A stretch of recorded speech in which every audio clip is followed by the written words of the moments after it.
Hey, everybody. Welcome to another Power Half Hour. Hey, you know something cool? Say no. Tell me something cool, What's Ryan. cool, Ben? What's cool?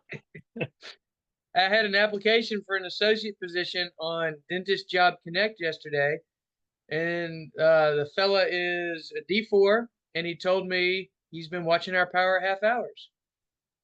It's And I exciting. thought, yeah, I love that. and we're getting through to somebody. Um, Today we're going to talk about slow months. It's almost September, right? And so many practices across the country suffer from September. Ryan, what do you think would be important uh, when forecasting a slow month? Well, I think a few things to really look at. I think you got to first examine where your practice is at and how. So, what I mean by that is there's some practices when it gets to September, they have set themselves up from the operations, from the marketing to have a better month. And there's some practices who know they're going to go into it and they know it's going to be slower, so they take vacations and things like that. So first of all, I think it's evaluating your practice and what it is that you plan to do in September and how far advanced are you in planning for that. And then when you figure that out, there's practice say, well, okay, we're going to have an associate and some of our staff take vacations, perfectly fine, because that builds up demand then into October because you have limited schedule in September. But when you decide what you're going to do, then you need to implement that plan.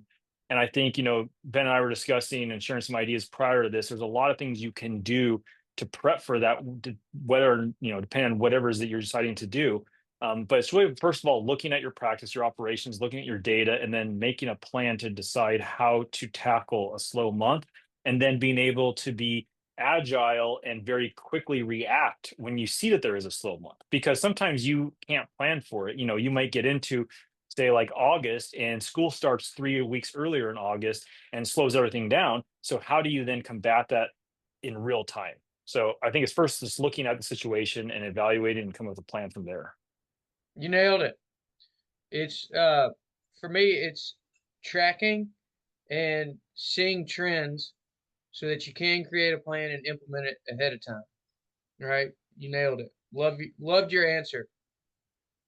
So, yeah, if you decide you're not going to take a vacation and you want to rock it out, what are some things that you could do proactively as opposed to reactively, Ryan? Yeah.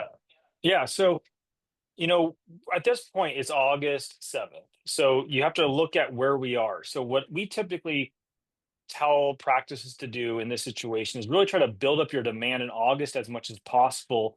If you're not going to say you're not going to take some time off and you really want to try to get September being a good month, build up the demand ahead of time, because what's going to occur then is if you have a strong August, by default, people will schedule into September, which starts to fill your September.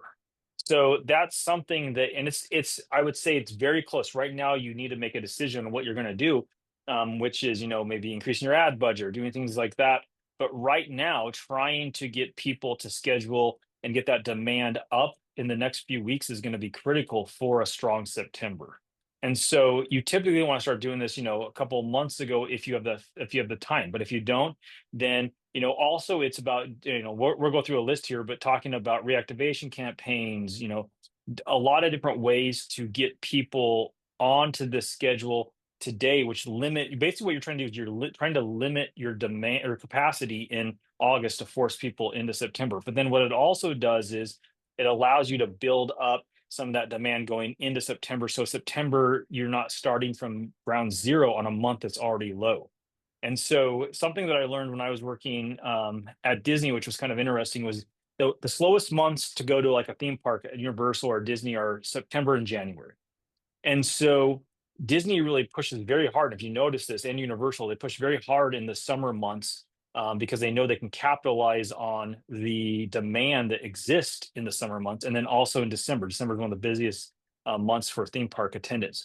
And so they really push those months. And what that does is there's a couple of things that occur here. Some people might say, hey, let's take some time and let's do a vacation in September, or let's move our vacation from December to January for whatever reason. So it's kind of what you're doing from here from You're not trying to really build up September as much as you're trying to build up August to feed September. Yeah, I love that. It makes me think about our morning huddle. Most people are tracking their production on the month.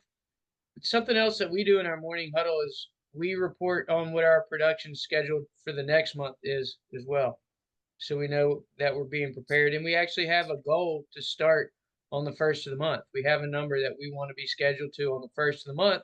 And we know if we can do that, then everything should be smooth sailing, right? And when we come in under that number, then we know, hey, we need to find another gear, and we really need to make this first week hot, to catch up. Um, cool. So let's say you have tracked, you are prepared, you do see that you have historically a slow month on the horizon. What are some of your clients doing to be proactive in preparing for that? Yeah, so I would say, again, it depends on the situation of the practice too. So if you're a bigger practice with, multiple associates or even one or two associates and a bigger staff, let's go back to that vacation talk real quick. That's something that you can do to take some time off in September, and you got to start looking at this not just from September, but how this feeds into October and November as well. And so if you take some time off in September, it's going to again build up some demand for October, which will be important. So there's some practices look at again taking some time off. Some of them really push for their current patients, and that's something that I think is an important thing to look at as well. Is it's not always new patients, but going back to scheduled treatment that wasn't accepted, in trying to get them to come in September. I've seen practices offer discounts for that treatment, so they will come in September and they'll say, okay, for on Mondays and Tuesdays, or Tuesday and Wednesday of every week of September, we're going to offer, a 15 or 20% discount if you complete your treatment on those days or whatever days are their slower days. And that will really push up that, get some people in the door, gets production on the schedule for September. There's other things that what you can do too is Can I've I can seen I practices. interject? Yeah, go ahead. If you decide you want to do the discount, I think it's a phenomenal idea, but be sure not to market that to your PPO patients, your cash patients. Correct. Good clarification. Yes. Yeah, that's an important part. Otherwise, that's it's not really going to work out well.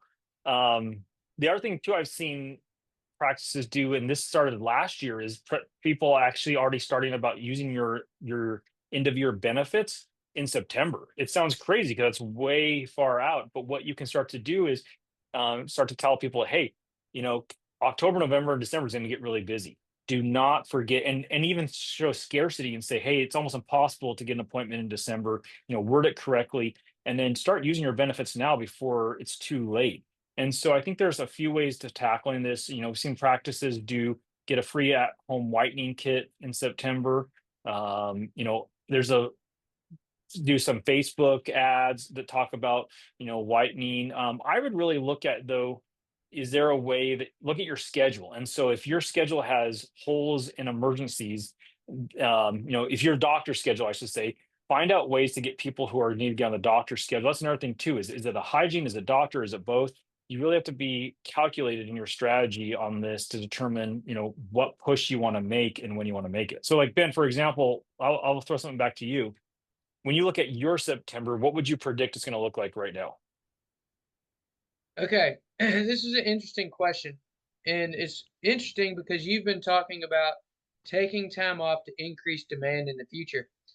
I don't remember if you were on this text thread recently that with a few buddies or not, but I took a week off in June. And Mhm. historically, my rockstar associate, Dr. Patel, has had more opportunity to do work in his schedule than me. When I took that week off and came back to work, he is slam full. And now I'm slam full, and he's actually referring work to me. I thought that was a really interesting phenomenon to see Wow. how that pulled that lever so quickly, taking 1 week off, sliding demand, increasing demand. We're actually running into an issue right now. If you're out there listening and you want an incredible job, I'm your guy. we actually have upset patients now because I can't get them in quick enough when they're in pain. So uh, I would hope, knock on wood, September continues to be on fire. Yeah, Ben, let's talk about real quick that June to July, what happened there. Because I have your numbers up here, and I'm going to give some percents here. So, from an appointment standpoint, you saw 17 more patients in July over June, but your production and collections was over 30% higher. And that kind of feeds back to what you were just saying. When you got back, you pushed a lot of that production into July, even though you only saw 17 more patients. And that 17 more patients equated to just a few percent, but your production was up 26% in July over June. Yeah, July was almost a record month for us. Yeah, July was great. June was good too, though. You know, Mhm. June was um, great. But yeah. I think part of what you did is you had some scarcity that occurred and pushed some of that production into the next month, and that's an interesting evaluation post fact to see what occurred there. Mm-hmm. Yeah, yeah, it was really interesting for me. So when I bring on my next associate, I know exactly what I need to do. You Mhm. know, take a little time off and be here to support them, and their schedule is just going to blossom. Mhm. Yeah. So last year, we were really worried about September, the two of us, and so to prepare for that, we started to market, I believe, about 60 days in advance for an Invisalign party. Mhm. And that was a concept that I've heard of in the past. And I was really trying to emulate some of our mastermind brethren here that have knocked the ball out of the park with those Invisalign parties. And so the idea behind it was we were going to schedule Invisalign consults all day long, and we were going to offer massive discounts. In fact, they were going to draw discounts out of a hat. There's going to be one free Invisalign case, a number of 1,000 off, 1,500 off, 2,000 off. I forget the exact numbers on the discounts, but you get the idea. You offer steep discounts in a calculated manner, so you know how much you're giving away. I wouldn't spin the wheel for a free one and end up giving away 6 free ones that day. Mhm. And we marketed that like heck on social media and internally. Now, what was interesting in my practice was it actually didn't drive any new patients, but we drove like 6 existing treatment plans to completion that month. And 6 Invisaligns can make a massive impact on many practices' schedule. Have you seen that? How have you seen Invisalign parties work out for your clients? Yeah, so I'm going to do two things here real quick. I want to go back and again look at the data that shows what occurred with that. So your September of last year, you were down 14% in total appointments, but you were up 7% in production from August. Simply because of that Invisalign party, those 6 cases that got started really helped boost it. And so I will go then to answering the question on how it works is if you go into these Invisalign parties expecting to get a lot of new patients out of it, I think that may be an unrealistic expectation and not be really what can is the best way of I guess utilizing one of these parties. You want to kind of look at a balance. We have some practices that can, they'll do this and say they'll get 10 starts and maybe one or two are new patients. But like you said, most of them are existing patients. And what this does is people who are sitting on the fence with this gives them an opportunity to say, okay, this is like my Amazon Prime Day for Invisalign. I'm going to get it now because I have an ability to get it at a cheaper cost. And so, if anything, it gets those people interested in them, gets them in the office, gets them in front of you to try to do it again, or people who this is the first time, but they are a current patient. You're going to be able to get a lot more current patients out of this. And I think that's something that's forgotten a lot in dentistry is marketing to your patients, your current patients about the services that you have. And this is a great example of being able to do that. And on the long of the way, if you get one, two, or three new patients out of it, great. But the value, I believe, comes from just your existing patients to start with. Yeah, internal marketing is huge, and that should be happening throughout the office. Uh, your firm CMOshare has designed quite a bit of really nice graphics that we have on TVs throughout the office. As soon as they come through the waiting room, there's like 85-inch TV with internal marketing, before and afters, community service, the services that we offer like sedation, Invisalign, cosmetics, tooth replacement, same-day crowns. All these things are everywhere the patient turns them out and walks through my office. They're gonna see it, you know. And Hmm. I always have a grin on my face. It's probably gonna come out wrong, but when I get a patient from another dentist who came to me because they didn't know their dentist did an implant, I always think, what a missed Hmm. opportunity for that practice. Yeah, so just educating your existing patients on the services that you have, paramount. Um, along the lines of the Invisalign party, something that I've really been kicking the idea around on for quite some time is an implant party. And in my mind, I would do it exactly the same. Reach in the basket for a discount, one free implant, Christmas in July type of thing, Amazon Prime Day. I love that analogy. And probably just convert some existing treatment plans. Yeah.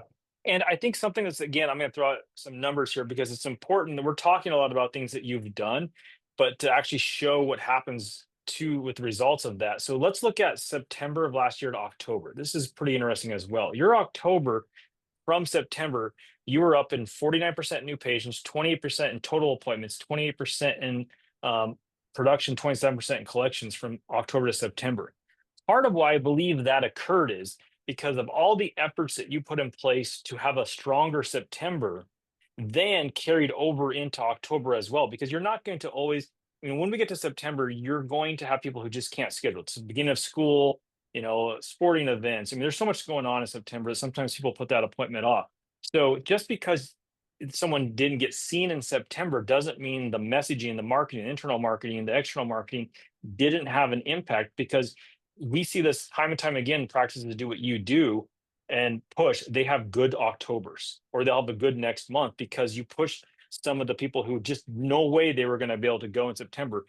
They scheduled into October. And so I can tell already I can tell based on what happened last year, your team did a great job of converting people who may have called in August or September into an appointment to October. It sounds crazy they're booking that far out, but it worked. While we're talking about metrics, uh, this is I want you to know that we had a Monday call volume yesterday, which is really interesting to me. We'll have to dive into that on a separate call. Um, but a point that you made there is that efforts now creating fruits later. And oftentimes on my coaching calls, people ask me, what is the best marketing? And there are a few things that I think are the most powerful, probably the number one being Google reviews. But what I've learned over my career is it's a cumulative effort. You're pushing a train down the tracks, and with each step, you're gaining a little bit of momentum. There was no button that propelled that train to 75 miles an hour from zero. It was just step after step after step of continuing to beat the drum and add a little bit and try and add a little bit and try. And I think a lot of people get frustrated with marketing, when they aren't adequately tracking the results of their marketing, so they don't know really what's happening, and B, when they think that you have a magic wand and that you can go out and brainwash 100 new people to call this month, right? It's a momentum game. It's a time game. Would you agree with that? Yeah, and something that I think needs to really like commend you, when Ben and I started talking and working together, one of the things is we set this plan which was to have multiple layers. And so it was digital marketing, community marketing, mailers, billboards, and Billboards. Yep. yeah, all kinds of things, sponsorships. Ben's out in the soccer fields and the baseball fields and things like that. And so Ben understood that some of these efforts were going to pay off down the road, like a year or 18 months. And that's an important thing to do. Depending on what your practice situation is I would say the most successful practice we work with look at the long term, not the short term. They look at what's going to happen over the next 1, 2, 3 years and what their goals are. And so that pays off. Like Ben was sitting at in the mid 50s of new patients every month. He had some capacity issues because it was just adding on associate, expanding, the new building, things like that. now, averaging double that, and from a production or collection standpoint, almost doubling that. And so it's really understanding that all of these efforts come together, and it's a snowball that turns into an avalanche in your ability to get market share. And I think that's something Ben has done extremely well, or you've done extremely well over these last 2 years. Well, I've really enjoyed this conversation. You've been patting me on the back the whole time. I appreciate that. We've got about 10 minutes left on our power half hour. Let's really try to give our audience some tangible things to help them coming into a typically slow part of the year. We've covered the Invisalign party. We've talked about an implant party. We've talked about emailing or communicating discounts to your cash patients. Uh, One thing that you could try that I've got on my list is offering free gas or free or discounted sedation. Same day discounts. I do that all the time, not just during slow months. Um, I'm taking out a tooth. It's not planned for tooth replacement. I offer them a discount to replace the tooth right now while they're numb. Right? Hmm. I'm doing that kind of thing all the time. While you're here today, I'll cut you this deal. We'll take care of it right now.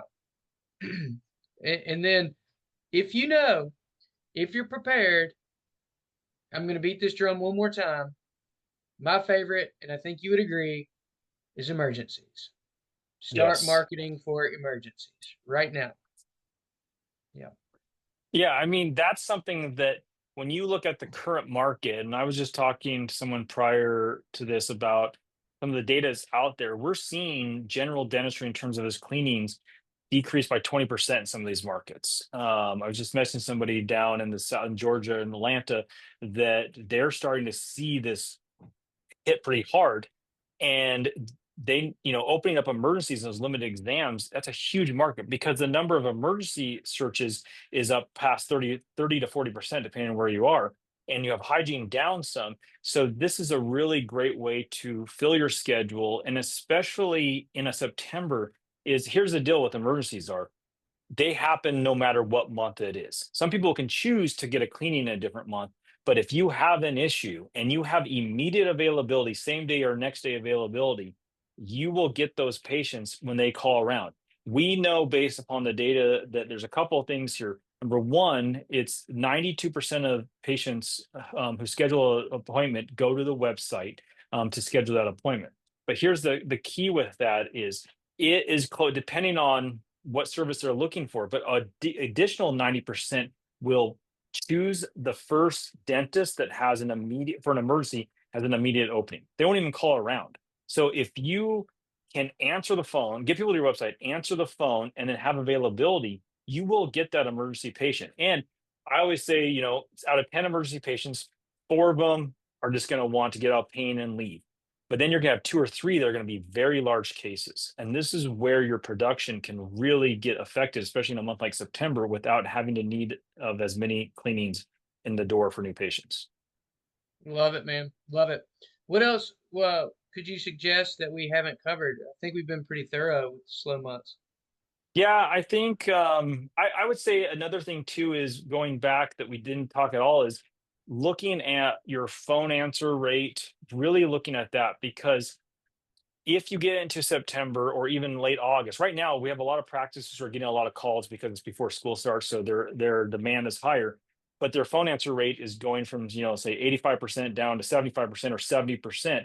They're missing opportunity there. So really look at your phone answer rate because that is going to limit you in the future. And then secondary with that is once you get to September, ensure that you are answering calls because if you have some people out on vacation or whatever's going on and your phone answer rate goes from 80 to 50%, or I mean, I've seen that literally in September, phone answer rates go down 20 or 30%, you're just going to have a worse month. So make sure you're checking the correct data points, keeping your staff up on what's going on, having them have accountability.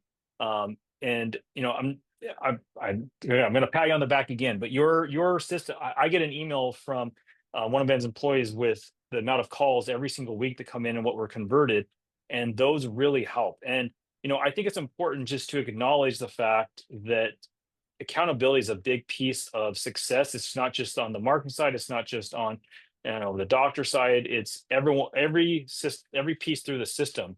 will get you through a low month. Yep, yep.